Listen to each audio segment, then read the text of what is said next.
तरफ भारत रिकॉर्ड पे रिकॉर्ड तोड़े जा रहा है। भारत और यूएई ने अब ऐसे कदम उठा लिए हैं जिस कदम से भारतीय रुपया भी मजबूत होगा और साथ ही साथ भारत का व्यापार भी मजबूत होगा। वैसे आपको बता दें, इस वक्त दुनिया भर में करेंसी बुरी तरीके से गिर रही है और दुनिया की इस वक्त अर्थव्यवस्था डामाडोल चल रही है। 2023 के लिए बताया जा रहा है कि एक बड़ी मंदी सिर पर खड़ी है जो दुनिया के हर देश को निगलना चाहेगी।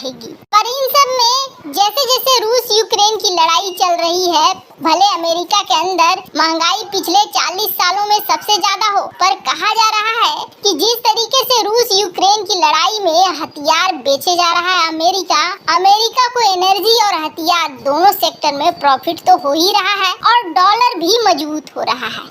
अब इसे काउंटर करने के लिए जहां भारत के एसबीआई बैंक ने सीधे तौर पर ये निर्देश दिया है व्यापारियों को कि आप बांग्लादेश को भुगतान करो रुपए में, यानी बांग्लादेश से जो भी व्यापार करो वो अब डॉलर में नहीं करो बल्कि रुपए में करो ताकि रुपया मजबूत हो। वहीं कई और देशों जैसे रूस से भी रुपए में व्यापार की बात चल रही है। इसके अलावे भारत के बारे में ये कहा जा रहा है कि दुनिया के बाकी देशों में भले असर पड़ रहा हो पर भारत में इसका असर कम पड़ रहा है। ऐसा नहीं है कि भारत में असर नहीं पड़ रहा है, भारत में भी असर पड़ रहा है पर भारत में असर कम पड़ रहा है। हालांकि अभी $1 के मुकाबले भारत का रुपया 80 के करीब पहुंचने जा रहा है, लेकिन ये चीजें बहुत ज्यादा दिनों तक नहीं रहने वाली है क्योंकि भारत लगातार ऐसे कदम उठा रहा है जिन कदमों को कहा जा रहा है कि ये परमानेंट कदम है। इन परमानेंट कदम की वजह से भविष्य में डॉलर की वैल्यू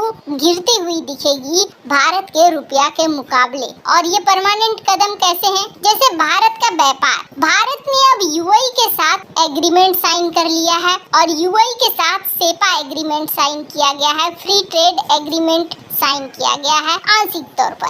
अब इससे क्या होगा फायदा? यूएई बड़ी मात्रा में चीजें खरीदता है और भारत से जब ये चीजें खरीदेगा तो भारत को यहाँ पर बहुत बड़ा प्रॉफिट होगा। ऊपर से यूएई भारत के कई हिस्सों में इन्वेस्टमेंट भी कर रहा है, जैसे कि कश्मीर में, वहाँ भी इन्वेस्टमेंट कर रहा है। यूएई के साथ भारत का ये सेपा बहुत ज्यादा फायदेमंद होने वाला है और भारत सिर्फ यही नहीं बल्कि यूरोपीय यूनियन के साथ भी फ्री ट्रेड एग्रीमेंट साइन करने के चक्कर में है, यूके के साथ भी फ्री ट्रेड एग्रीमेंट साइन करने के चक्कर में है। और इसके अलावा सबसे बड़ा कदम भारत उठा रहा है वो है एनर्जी का सेक्टर। एनर्जी के सेक्टर में भारत अब ग्रीन एनर्जी की तरफ बढ़ रहा है, अपने देश में ऊर्जा का निर्माण करना चाह रहा है। भारत अपनी ऊर्जा की जरूरत का 80% खरीदता है। अगर ये 80% भारत को खरीदने की जरूरत ना पड़े तो भारत के लिए एक महा बचत होगी और भारत इसी दिशा में बढ़ रहा है। कई ऐसे कदम भारत सरकार द्वारा उठाए जा रहे हैं जिसके बेस पर ये कहा जा रहा है